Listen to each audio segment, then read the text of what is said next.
को हिंदुस्तान कहते हैं, हिंदुस्तान कहते हैं। जो दुनिया में सुनाई दे उसे कहते हैं खामोशी, जो आंखों में दिखाई दे उसे तूफान कहते हैं। जो ये दीवार का सुराग है साहब, जो ये दीवार का सुराग है, चाइना, अमेरिका, पाकिस्तान साजिशों का हिस्सा है, मगर हम उसे अपने घर का रोशनदान कहते हैं, अपने घर का रोशनदान कहते हैं। आजादी, आजादी का असली मतलब वही समझ सकता है कि जिसने कभी गुलामी की हो। हम सौभाग्यशाली है कि हमने स्वतंत्र भारत में जन्म लिया। यूं तो आजादी की लो 1857 में ही जल चुकी थी, वही वर्षाल बनकर 1947 में हमारे देश को आजाद कर लाए। प्राचीन, मध्यकालीन और वर्तमान भारत के उदाहरणों से मैं स्पष्ट करना चाहूंगी कि जब हम फिरंगियों के फेरे में फंस गए थे, तब रंग दे बसंती चोला की एक आवाज पर टोलों के टोले उमड़ आते थे और उसके वंदे मातरम के नारों से खून में आने वाला 5-5 डिग्री का तूफान अंग्रेजी शासकों की जड़ों में तूफान ला देता था।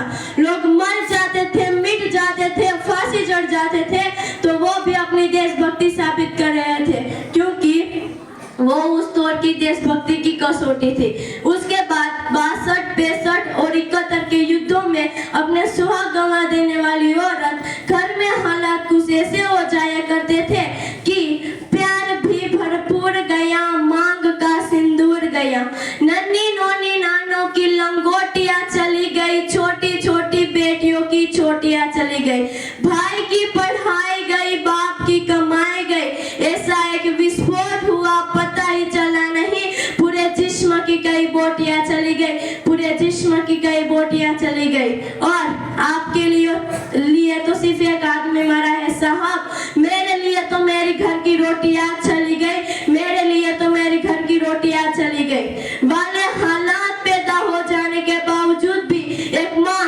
अपने बेटे को सरहद पर दुश्मनों की धज्जियां उड़ाने के लिए भेज देती थी और उसे पत्र लिखा कर कहा करती थी कि अम्मा ने पत्र लिखा है बड़े चाव से, पुत्र मेरे ना घबराना, इंच भी पीछे नहीं हटना, चाहे इंच इंच कर जाना, चाहे इंच इंच कर जाना। इसी तरह से पूरा परिवार अपनी देशभक्ति साबित कर रहा होता था। तब देश बलिदान मांगता था, तब देश लड़ जाने को कहता था, तब देश मर जाने को, मिट जाने को, फांसी चढ़ जाने को कहता था। किंतु आज देश लड़ जाने को नहीं कहता, आज देश मर जाने को, मिट जाने को, फांसी चढ़ जाने को नहीं कहता, बल्कि मेरे विचारों में अगर कोई व्यक्ति अपना काम पूरी मेहनत, पूरी लगन और पूरी ईमानदारी से करे ना, तो वही सच्चा देशभक्त है। मैं नहीं मानती कि फेसबुक और व्हाट्सएप की डीपी को 3 रंग में रंगना है देशभक्ति। यदि आप कहेंगे कि साल में 2 बार हाथ में तिरंगा ले लेना है देशभक्ति, तो मैं आपसे पूछना चाहूंगी कि फुटपाथ पर रहने वाला वो बच्चा ट्रैफिक की चाव में नंगे पांव में जब तिरंगा बेच रहा होता है, तो क्या आप उसे उसकी देशभक्ति कहेंगे? उसकी देशभक्ति नहीं, उसकी पेट की भूख की शक्ति है जो उसे ऐसा करने पर मजबूर करती है, क्योंकि ना मस्जिद को जानते हैं, ना शिवालों को जानते हैं, ना मस्जिद को जानते हैं, ना शिवालों को जानते हैं। जो पेट के भूखे होते हैं ना, वो सिर्फ अपने भोजन के निवालों को जानते हैं, वो सिर्फ अपने भोजन के निवालों को जानते हैं। अपने परिवार, अपने समाज, अपने देश के लिए समर्पण का भाव है देशभक्ति, और हर एक देशद्रोही के जीवन में ला देने वाला तूफान है हमारी सच्ची देशभक्ति, क्योंकि हर एक देशद्रोही ये समझ सके कि अगर तू परिंदा है तो ये आसमान तेरा है, अगर तू दरिंदा है तो ये शमशान तेरा है, भाईचारे से रहना है तो रह इस जमीन पर, वरना ये कब्र भी तेरी है और ये कब्रिस्तान भी तेरा है, और ये कब्रिस्तान भी तेरा है। लेकिन एक देशद्रोही से ज्यादा उनकी देशभक्ति तब बात होती है जब एक बेटा अपने बूढ़े माँ बाप को वृद्धाश्रम की चौखट पर छोड़ाता है। कदा उठती है वो देशभक्ति की मुसीबत में फंसे लोगों की जान बचाने से ज्यादा हम सेल्फी लेकर अपना लाइक बढ़ाने में रहते हैं। आज की इस दौर में जो युवा जिनके ऊपर जिम्मेदारी थी अपने परिवार, अपने समाज, अपने देश की आशाओं को बांधे रखने की, आज वही युवा अपनी 4x4 इंच की छोटी सी स्क्रीन पर अपने कोमल अंगुलियों के घर्षण मात्र से अपनी भावनाओं की इमोजी भेज रहा है।